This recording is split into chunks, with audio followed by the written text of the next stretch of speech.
El Señor les bendiga, hermanos. En esta hora quiero compartir con ustedes unos pensamientos.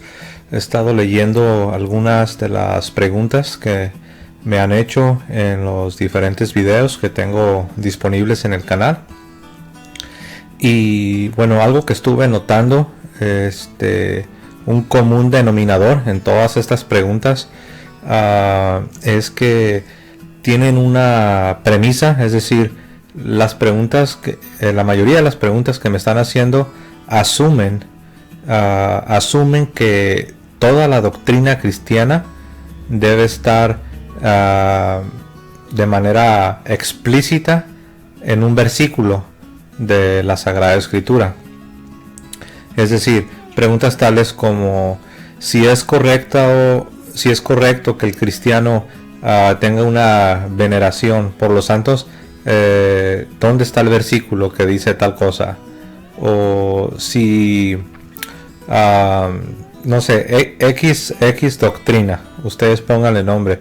Para todo se quiere pedir un versículo, un capítulo y un versículo de la Sagrada Escritura. Y esto obedece a el hecho de que las personas que están haciendo estas preguntas, en su gran mayoría, son personas que pertenecen a algún grupo protestante o evangélico. Y ellos, algunos lo saben, algunos no lo saben.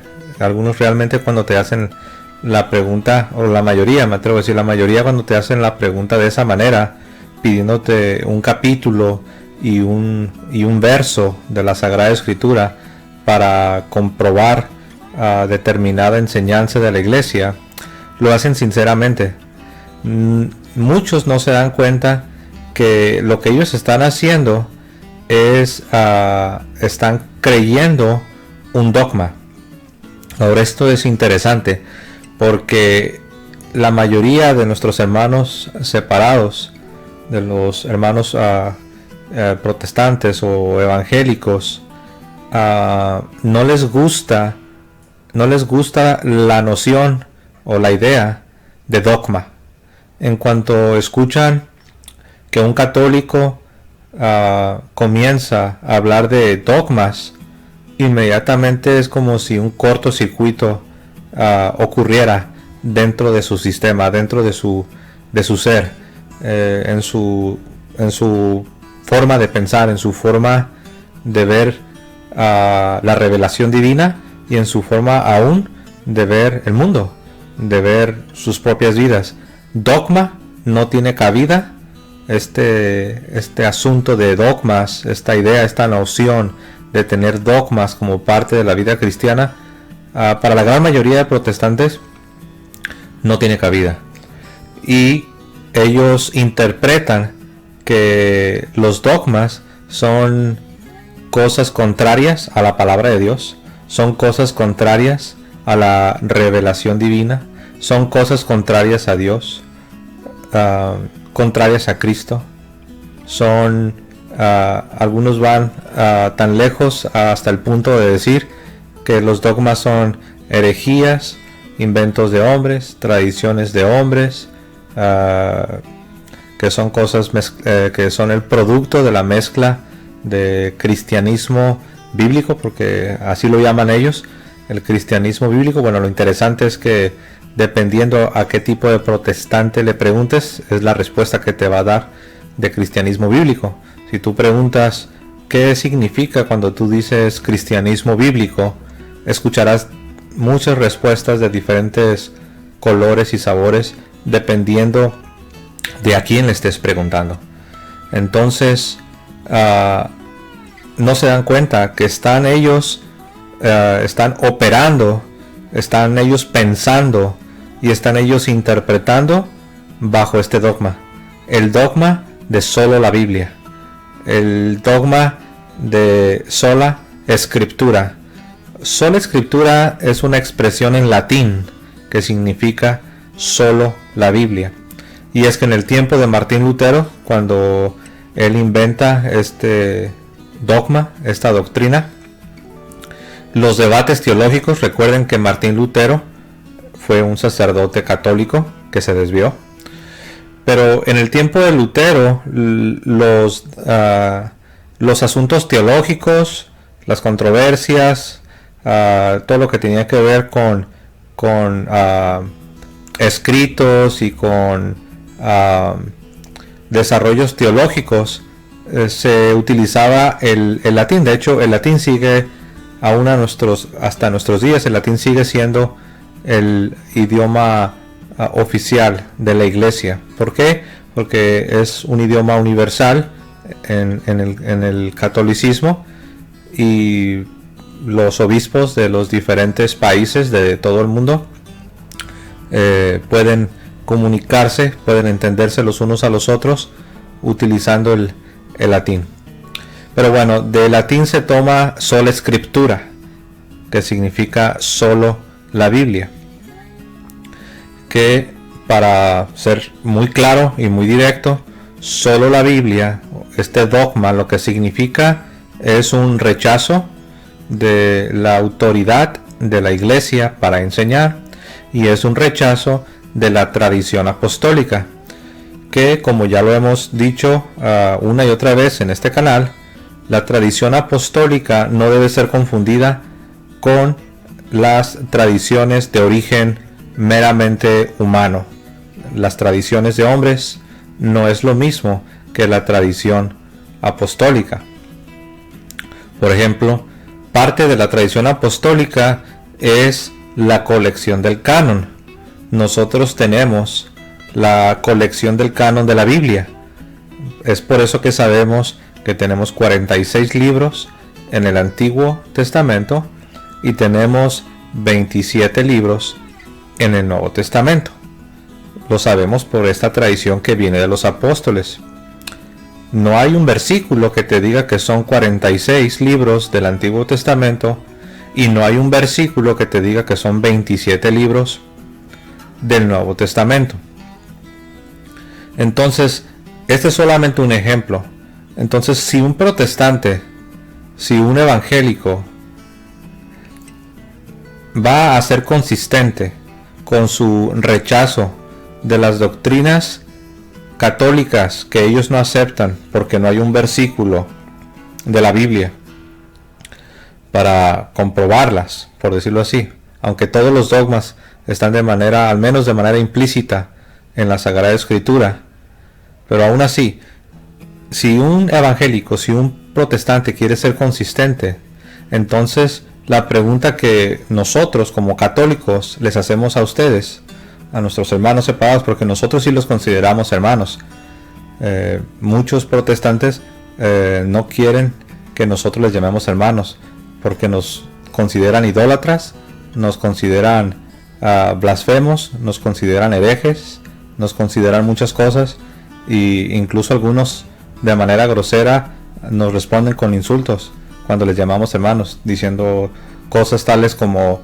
¿cómo te atreves? Ni me llames hermano, no se te ocurre llamarme hermano, ustedes son esto y esto. Y bueno, ahí ustedes se imaginarán todos los adjetivos calificativos. No todos, gracias a Dios que muchos de nuestros hermanos separados no son tan radicales, no llegan a tales extremos, y aunque intelectualmente no están de acuerdo con nosotros, sin embargo no nos ven como anticristos, no nos ven como personas blasfemas o personas poseídas por el demonio, por decirlo así. Pero muchos sí. Entonces, si un protestante, si un evangélico va a ser consistente, o sea, si va a decir algo y lo va a sostener siempre, no solo lo vas a sostener cuando te conviene, no. Si vas a decir algo, debes tener la capacidad para sostenerlo siempre, aun cuando no te convenga. Entonces, si tú como evangélico, si tú como protestante quieres ser consistente con tu dogma de que si no hay un versículo, si no está en la Biblia, no lo voy a creer, solo Biblia, sola Escritura, la pregunta sería: muéstrame el capítulo y el versículo de la Sagrada Escritura donde diga que son 46 libros los del Antiguo Testamento y donde diga que son 27 libros los del Nuevo Testamento. ¿Dónde está el capítulo y el versículo? Muéstrame el versículo. pues no lo hay. Entonces la pregunta que sigue es, si no lo hay y tú reconoces que no lo hay, entonces, ¿en qué te estás basando para afirmar cuáles son los libros? Vamos a enfocarnos en el Nuevo Testamento, porque yo sé que gracias a Martín Lutero y a la influencia del judaísmo, los hermanos separados han rechazado algunos libros del Antiguo Testamento, pero vamos a enfocarnos en el Nuevo Testamento, que ahí sí tenemos la misma cantidad de libros. La pregunta sería para ti, hermano separado, hermano evangélico, hermano protestante, ¿en qué te estás basando para saber a ciencia cierta, 100% seguro? ¿En qué te estás basando para saber que son 27 libros los del Nuevo Testamento? ¿Cuál es el capítulo? ¿Cuál es el versículo? Y si estás de acuerdo que no lo hay, porque obviamente no lo hay, entonces ¿en qué te basas? Y esto es muy importante. Una persona, una vez yo estaba hablando con esta persona sobre este tema y me dijo, oh no, eso no es tan importante. A lo cual yo me vi obligado a interrumpirlo. Es decir, acabas de decir que la Biblia, que el canon, que la colección sagrada de libros, los 27 libros del Nuevo Testamento, acabas de decir que no es tan importante. ¿Cómo no va a ser tan importante? Eso es de suprema y máxima importancia. Y después ya como que se quedó pensando un poco y dijo, bueno, es que no quise decir eso. A lo cual yo respondí, entonces ¿qué quisiste decir? Y me cambió el tema. Entonces, antes de hablar de las doctrinas que están contenidas, de las doctrinas que sí están en los escritos del Nuevo Testamento, en los 27 libros del Nuevo Testamento, debemos primero hacernos la pregunta, ¿y quién nos dijo a nosotros que son 27 libros? Y no solamente la cantidad, sino cuáles, porque 27 pudieran ser otros 27 totalmente distintos. Pudiéramos tener, no sé, en lugar de los 4 evangelios, pudiéramos tener el evangelio según San Judas, el evangelio según San Tomás, el evangelio según San Jacinto, y estoy inventando, pero pudiéramos tener otros 4 evangelios totalmente distintos a los que tenemos, que son Mateo, Marcos, Lucas y Juan. ¿Quién nos ha dicho que son Mateo, Marcos, Lucas y Juan? ¿En qué versículo está? ¿Cuál de todos los apóstoles lo dijo? Muéstrame las palabras de Jesús donde Jesús nos lo está diciendo. Y si tú vas a responder, no, es que Jesús todavía estaba vivo y todavía no moría y todavía no resucitaba y todavía no ascendía a los cielos. Pues sí, lo sabemos. Pero entonces, ¿cuál de los apóstoles? Muéstrame la carta de Pablo, donde Pablo nos dice que debe ser Mateo, Marcos, Lucas y Juan.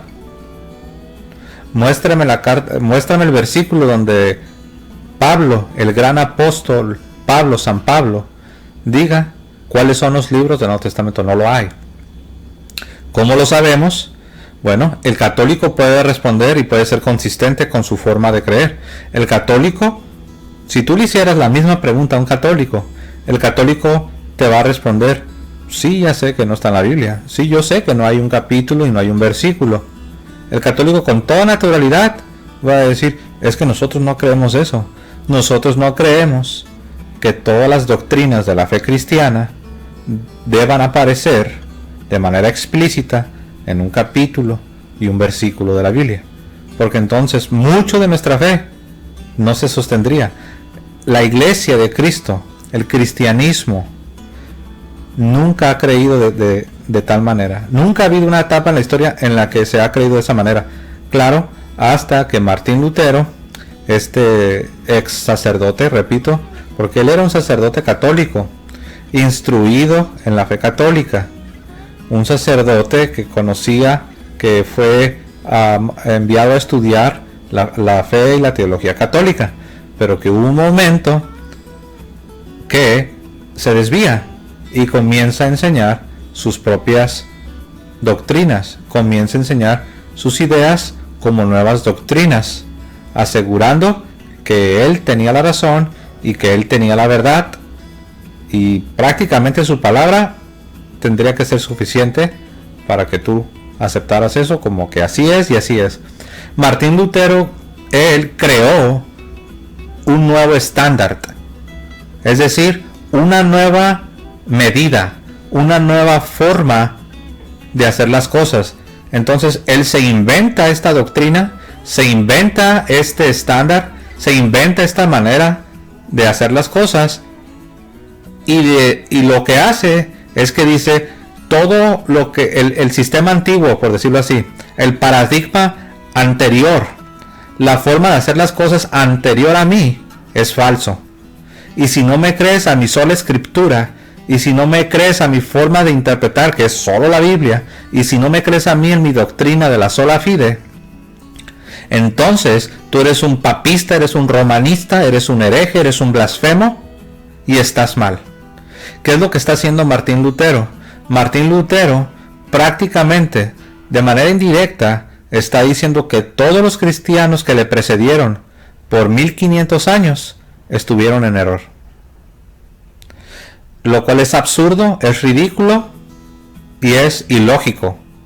Yo te ruego de verdad, mi amado hermano, mi amada hermana, que estás escuchando mis palabras. A lo mejor te sientes incómodo por lo que te estoy diciendo, pero te lo ruego por el amor de Dios. Ponte a pensar en lo que estoy diciendo. ¿Cómo es posible? Ahora imagina en tu tiempo, ya en este tiempo en el que vivimos, a un hombre, a un teólogo que empiece a enseñar nuevas ideas, cosas que nadie ha escuchado, y que comienza a decir que él está en la verdad y que le debes creer a él, y que todo lo anterior que los demás protestantes han creído es un error. ¿Tú lo seguirías? ¿Cómo es posible? De hecho, yo estoy hablando de un ejemplo dado hipotético que no existe, pero en la realidad ya ha sucedido. Ponte a pensar en cuántos hombres dentro del mundo protestante se han levantado diciendo que tienen ellos una nueva iluminación, diciendo que Dios los está usando para restaurar la iglesia, diciendo que ellos aman a Dios y que ellos solamente quieren recuperar lo perdido y quieren restaurar la iglesia, y terminan creando sus propios movimientos. ¿Quieres un ejemplo? Por ejemplo, José Smith. Él empezó a decir lo mismo, que la iglesia se corrompió y que todos se desviaron y que Dios lo estaba escogiendo a él para recuperar, para restaurar la verdadera iglesia. ¿Y qué terminó sucediendo? Pues termina inventando su propia religión.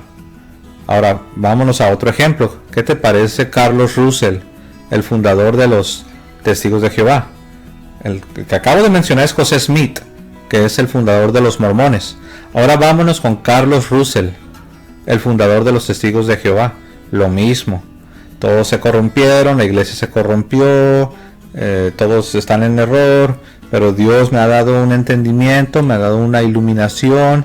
Yo soy sincero, yo amo a Dios, yo solamente quiero recuperar lo perdido, yo solamente quiero restaurar la verdadera iglesia. ¿Y qué terminó sucediendo? Creó su propia religión.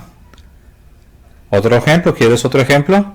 Vámonos con la luz del mundo y su apóstol, que Dios lo escogió, que Dios lo iluminó, que él es una buena persona, que él ama a Dios, que él solamente tiene buenas intenciones y él solamente quiere recuperar lo perdido y renovar y restaurar la verdadera iglesia, porque el catolicismo se mezcló con paganismo y te van a empezar a decir todas las cosas malas que se les ocurren del catolicismo, que sí hay cosas malas, ha habido muchos católicos que han dado muy mal testimonio, pero eso no tiene nada que ver con la santa doctrina, con la santa enseñanza que la iglesia posee, que la iglesia contiene, porque Cristo se la dejó a la iglesia. ¿Ves?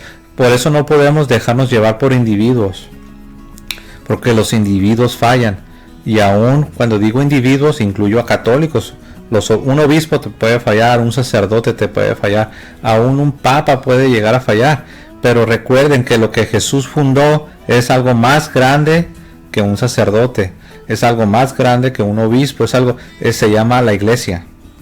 Y esa es la Santa Iglesia, que es una, que es santa, que es católica, que es apostólica. Es una porque Cristo solo ha fundado una iglesia. Es santa porque su origen es divino. Porque el Espíritu Santo está en la iglesia. Porque el Espíritu Santo guía a la iglesia. Es católica porque es una iglesia cuya fe es católica. Es una fe que ha sido predicada en todo el mundo, que ha sido recibida en todo el mundo. Es una fe común. Es católica. Y es apostólica porque viene de los apóstoles. No viene de José Smith, no viene de Carlos Russell, no viene de los adventistas y su fundadora, Elena White, no viene de la Luz del Mundo y su fundador, su apóstol, que se me ha ido el nombre, no recuerdo si es Joaquín o sé que está el papá y el hijo, y a lo mejor después va a venir el nieto, no sé, pero no, esa no es la iglesia de Cristo. Esas son iglesias, de hecho, estoy usando la palabra iglesia en el sentido superficial de la palabra, porque recuerden, iglesia solo hay una, ¿ok? Entonces, pero todos estos grupos, la Luz del Mundo, los Testigos de Jehová, los mormones, tienen sus fundadores en momentos específicos. Nosotros sabemos quién las fundó, cuándo la fundaron, sabemos quiénes eran esas personas. Muchas de esas personas vienen del protestantismo. Puedes investigar quiénes fueron sus padres. Ellos vienen de familias, algunos de familias presbiterianas, metodistas. En el caso de la Luz del Mundo, como es una secta que ha tenido origen en México, no estoy seguro si los padres de este llamado apóstol eran católicos. Tal vez, lo más seguro es que en algún momento fueron católicos, pero son grupos que no son la iglesia. La iglesia es una. Entonces, volviendo al tema, cuando alguien te está preguntando, dame un versículo, sin darse cuenta están cayendo en la trampa de Martín Lutero. ¿Cuál es la trampa de Martín Lutero? La trampa de Martín Lutero es rechazar a la iglesia, rechazar la autoridad que Jesús le dio a la iglesia para enseñar, y rechazar la tradición apostólica. Estás cayendo en esa trampa sin darte cuenta. Estás abrazando una enseñanza, estás abrazando un dogma inventado por Martín Lutero. Esa idea de que solo la Biblia, y si no tienes un versículo de la Biblia para mostrarme determinada doctrina de la iglesia, entonces no lo voy a creer. Pues si vas a ser consistente, y ahora sí vuelvo y conecto la idea, si vas a ser consistente, entonces tú muéstrame el versículo que diga que son 27 libros los del Nuevo Testamento. Y no me digas que esto no es importante, porque ¿cómo no va a ser importante si de ahí se desprende tu mismo dogma? Tú estás diciendo que si no está en la Biblia, no lo vas a aceptar. Pues entonces, muéstrame el versículo donde dice que son 27 libros los del Nuevo Testamento. En otras palabras, si tú estás afirmando que todas las doctrinas que tú crees aparecen en la Biblia, pues entonces muéstrame en qué parte de la Biblia aparece tu misma doctrina. ¿En qué parte de la Biblia dice que si no está en la Biblia, no lo debes creer? ¿En qué parte de la Biblia? Muéstrame dónde dice que son 27 libros. ¿Quién te lo dijo? La respuesta, si estudias la historia, si haces un poco de investigación, si tú realmente quieres responder a esta pregunta de que quién te dijo que son 27 libros. Ahora, esta pregunta no solamente puede venir de un católico a un protestante. Esta pregunta puede venir de un ateo, de un agnóstico, de una persona pagana que no es de ninguna religión y solamente quiere investigar. ¿Qué le contestarías tú, amado hermano protestante?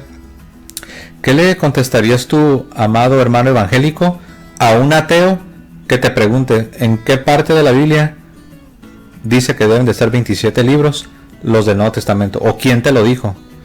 La única respuesta que es verdadera y que es una respuesta consistente es la iglesia. La iglesia de Cristo, pues para eso Jesús la estableció. Jesús estableció una iglesia para enseñarnos. No todo está en la Biblia. Lo que tenemos en el Nuevo Testamento, lo que tenemos en los 27 libros del Nuevo Testamento, la verdad, comparado, es una especie de resumen. No todo está en las páginas del Nuevo Testamento. En las páginas del Nuevo Testamento no está que el arrianismo es una herejía. ¿Y qué es el arrianismo? Es esta herejía que dice que Jesús es una criatura y que Jesús es un Dios inferior a Dios Padre, que es como si fuera un Dios pequeño, un diosito, por decirlo así. Esa es una herejía, pero no está en la Biblia. En la Biblia no dice que eso es una herejía. La iglesia nos ha enseñado que es una desviación, porque la iglesia recibió la autoridad para enseñarnos. La iglesia recibió esa autoridad en Mateo capítulo 28, versos del 17 en adelante, donde Jesús dice: toda la autoridad, toda la potestad me ha sido dada, por lo tanto, con esta autoridad, con esta potestad, yo los envío a ustedes a enseñar a todas las naciones, bautizándolos en el nombre del Padre, en el nombre del Hijo y en el nombre del Espíritu Santo. Entonces ahí tenemos a Jesús dándole autoridad a su iglesia para ser discípulos, para enseñarles todas las cosas. Pero Lutero, 1500 años después, quiso contradecir al mismo Jesús. Lutero empezó a enseñar que la iglesia no tenía una autoridad divina para enseñar, que solo la Biblia, de ahí viene sola escritura, solo la Biblia, lo cual es un error. Esta enseñanza viene de Lutero, esta enseñanza no viene de la Sagrada Escritura. Esta enseñanza viene de Lutero, no viene de los padres de la iglesia. Esta enseñanza viene de Lutero, ni siquiera es consistente con la lógica humana. Jesús estableció una iglesia con la autoridad para enseñar. La pregunta entonces es: ¿cuál iglesia? Porque un protestante puede decir: bueno, sí, está bien, vamos a aceptar eso, que Jesús estableció una iglesia y le dio autoridad a esa iglesia para instruir, para enseñar a las naciones, para evangelizar, para discipular. Pero obviamente, diría un protestante, obviamente esa iglesia no es la católica. Ellos dirían: de hecho la católica es la primera que tenemos que descalificar. Ok, vamos solamente con tal de seguir esta línea, con tal de seguir esta línea de argumentación, de razonamiento, vamos a darte la razón. La iglesia católica está descalificada, según tú. Ok, entonces ahora tienes la penosa labor de identificar cuál de las miles de iglesias que hay en el mundo protestante es la iglesia a la que Jesús le dio la autoridad para enseñar las verdaderas doctrinas bíblicas. Ya descalificaste tú al catolicismo, porque en tu forma de pensar es obvio que el catolicismo ni siquiera es una opción. Es obvio que la iglesia católica es la primera que debe ser descalificada. Ok, entonces, ¿cuál de las más de 30,000 iglesias que hay en el mundo protestante es la verdadera? Ahora, cuando digo más de 30,000, no estoy hablando de 30,000 parroquias, por decirlo así, de 30,000 edificios. No, estamos hablando de 30,000 grupos. Imagínate, ahora multiplica, no sé cuántas congregaciones locales tendrá cada denominación, pero estamos hablando de que algunas denominaciones tienen cientos y miles de congregaciones locales. Multiplica 30,000 por miles. O sea, tienes una infinidad, pero bueno, vamos a enfocarnos solamente en los grupos, en las asociaciones, en las denominaciones. ¿Cuál de todos esos grupos es la iglesia a la que Jesús le dio la autoridad para enseñar las verdaderas doctrinas? Ahora, si tú vas a responder que Jesús se está refiriendo a una iglesia invisible, estás entonces tú metiéndote en mayores problemas. Porque entonces lo que tú estarías diciendo es que lo que Jesús instituyó son muchos grupos que se contradicen los unos a los otros, con doctrinas distintas las unas de las otras, grupos negando el bautismo, grupos aceptando el bautismo, pero no en el nombre del Padre, del Hijo y del Espíritu Santo, sino solo en el nombre de Jesús, otros grupos negando que debas bautizar a tus bebés, otros diciendo que sí los debes bautizar, otros diciendo que no los bautizas hasta que ellos ya sean mayores de 12 años, algunos dicen que a los 12, algunos a los 10, otros que no, que hasta que tengan su mayoría de edad. Algunos de hecho rechazan completamente el bautismo. Si no lo sabías, pues ya lo sabes. Hay grupos protestantes que dicen que se basan 100% en la Biblia, que ellos rechazan del todo el bautismo. Ellos no practican el bautismo. Y te puedo dar una pista para que veas que no estoy inventando. A eso se les conoce como los ultradispensacionalistas. Son, para que me entiendas, esos grupos pueden ser como bautistas, pueden ser como pentecostales. Y tienen una teología que se llama la teología dispensacionalista, que es algo muy nuevo. Tiene apenas como 150 años. Pues de esta teología dispensacionalista hay un grupo que se les llama los ultradispensacionalistas. Ellos no creen que debes bautizarte. Entonces, si tú vas a decir que la iglesia a la que Jesús le dio la autoridad para enseñar las verdaderas doctrinas bíblicas, te estás metiendo en un problema mucho más grande. ¿Cuál de todos esos grupos, cuál de los 30,000 grupos que hay en el mundo protestante es la iglesia a la que Jesús le dio la autoridad para enseñar específicamente las doctrinas verdaderas y bíblicas? Si eres pentecostal, estarías tentado a decir, no, pues obvio a los pentecostales. Nosotros tenemos la verdadera doctrina bíblica. Pero si eres bautista, entonces tú estarías tentado a decir, no, pues obvio a los bautistas. A los bautistas el Señor es obvio que a nosotros nos dio. Pero aún así, o sea, yo te puedo retar y decir, ¿cuáles bautistas? ¿Cuáles de todos? Hay bautistas de todos colores y de todos sabores. Están los bautistas del séptimo día, que ellos dicen que no te debes de reunir en domingo, que te debes de reunir en sábado.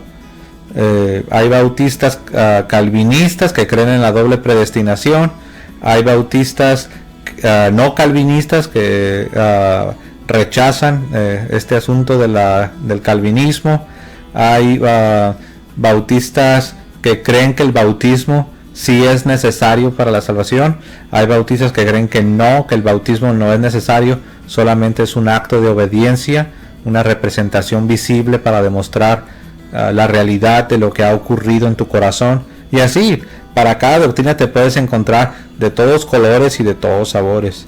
Algunos intentan defenderse diciendo que bueno, sí es cierto, habemos muchos tipos de bautistas, pero solamente tenemos diferencias en las doctrinas secundarias, no en las doctrinas más fundamentales, no en las doctrinas más importantes. ¿Seguro? Entonces tú estás diciendo que el bautismo es algo secundario, que el bautismo no es algo tan importante. Cuando Jesús, cuando le está dando el poder a su iglesia para enseñar la verdadera doctrina, Jesús, miren, el bautismo es tan importante, es de suma importancia, es de tanta importancia que aún quedó registrado en las páginas de la Biblia que cuando Jesús le da la autoridad y le da la orden a la iglesia para ir y enseñar la verdadera doctrina, Jesús de manera explícita, de manera específica, menciona el bautismo, bautizándolos en el nombre del Padre, en el nombre del Hijo y en el nombre del Espíritu Santo. Entonces, ¿de dónde sacas tú, con qué autoridad te atreves a decir que el bautismo no es tan importante? O que el bautismo sí es importante, pero no es de las doctrinas más fundamentales. ¿Estás seguro? Cuando Pedro le predica a los judíos allá en el libro de los Hechos, capítulo 2, versos, si vas al 38 y al 39 lo puedes ver. Cuando Pedro les predica a estos hombres, dice que se compungieron, fueron cortados.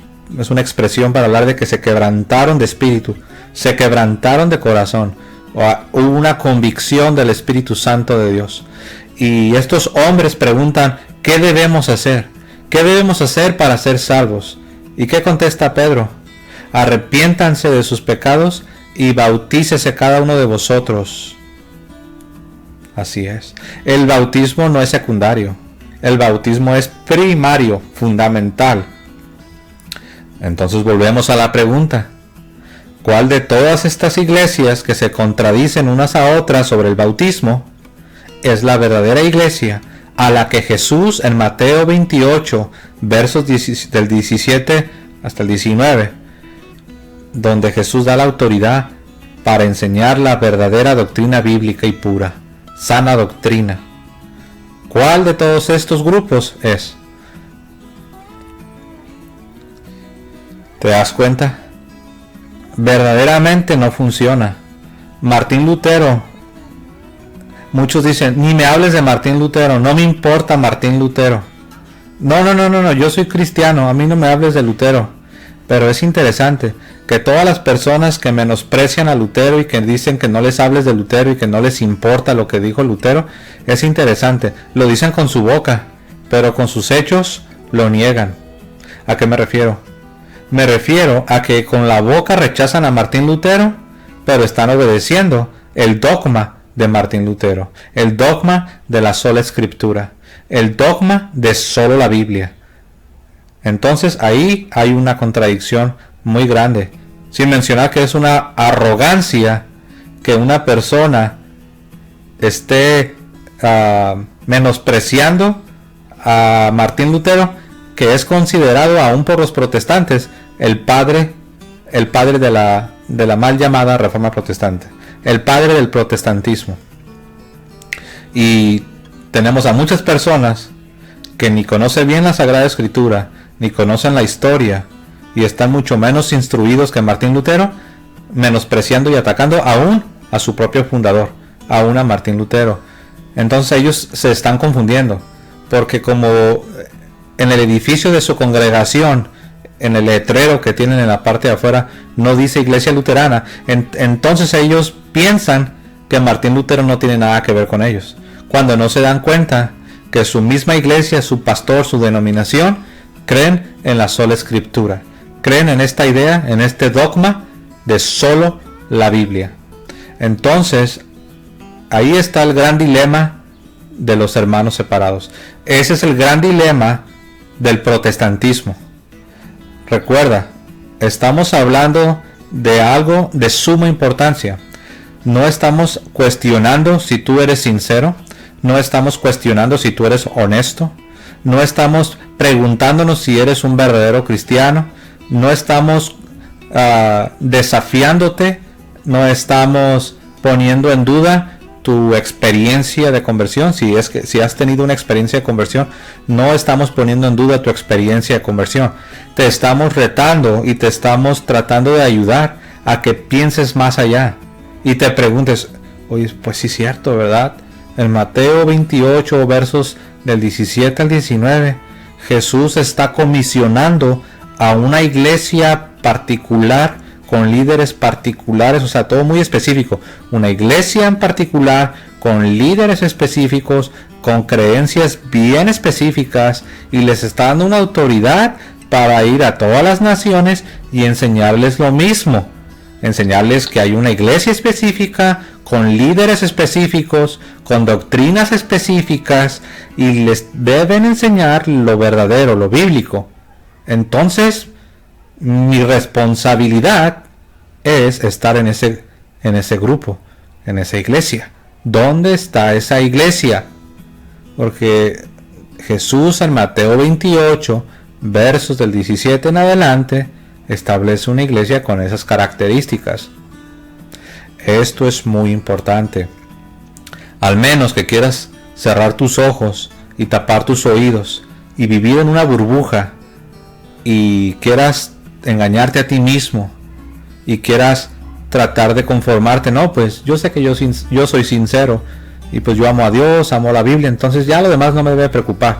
Yo aquí estoy contento en mi pequeña comunidad, yo ahí sirvo, yo ahí enseño, yo allí predico, yo sé que yo amo a Dios, yo sé que Dios me ha perdonado, pues todo está bien. Si quieres vivir en esa burbuja y quieres ignorar todo lo demás que Jesús enseñó, porque Jesús, aparte de que te quiere salvar, Jesús sí estableció una iglesia y la mandó a todas las naciones a que predicaran la verdadera doctrina, la doctrina bíblica. Pero ¿dónde está esa iglesia? Si vas a decir que es una iglesia invisible y que son todas las denominaciones del mundo protestante, recuerda que te estás metiendo en un problema mayor, porque todos estos grupos se contradicen los unos a los otros. Esta idea, esta noción de solo la Biblia, sola escritura, no tiene sentido. Y es por eso que cuando un hermano evangélico, un hermano protestante, escucha a un católico hablar de algunas doctrinas de la iglesia que no hay un versículo para respaldarlas. Es por eso que un evangélico, un protestante, no lo entiende. Es como, por eso les dije, como que se hace un cortocircuito en su mente, porque para ellos no tiene sentido.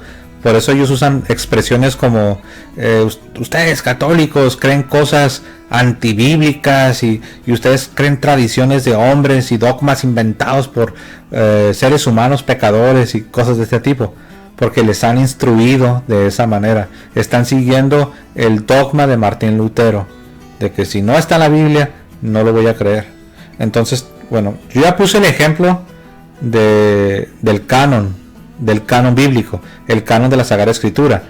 Te dije, muéstrame un versículo donde diga que deben de estar 27 libros, los del Nuevo Testamento.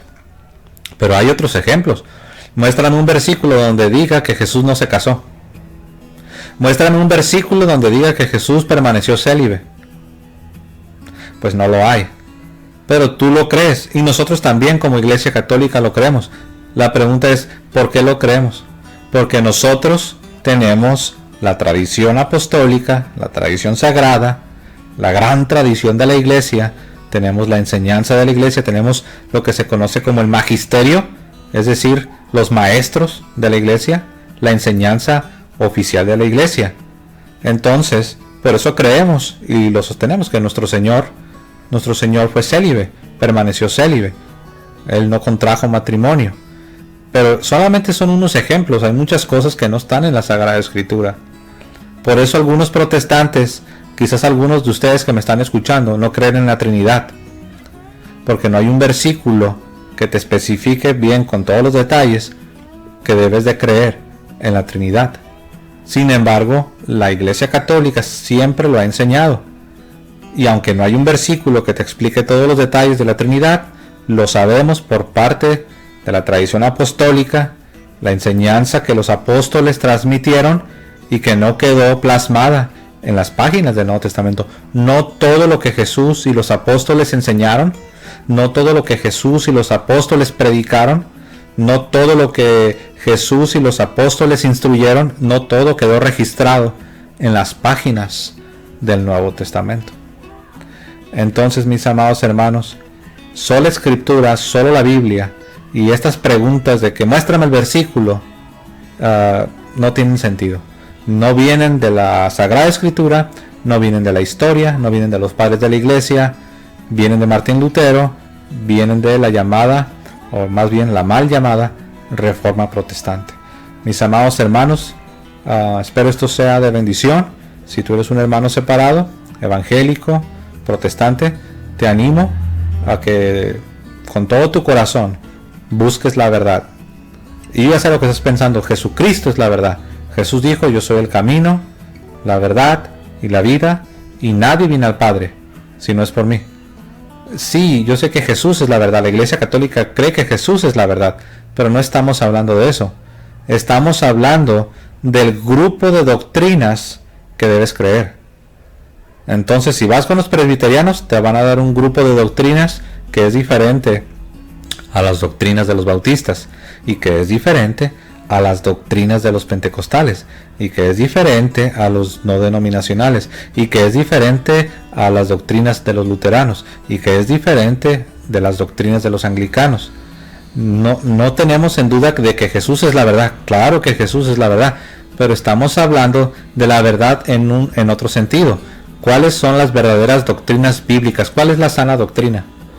Entonces, mi amado hermano, con todo tu corazón debes buscar la verdad. Investiga dónde está la iglesia que Jesucristo le dio autoridad para enseñar.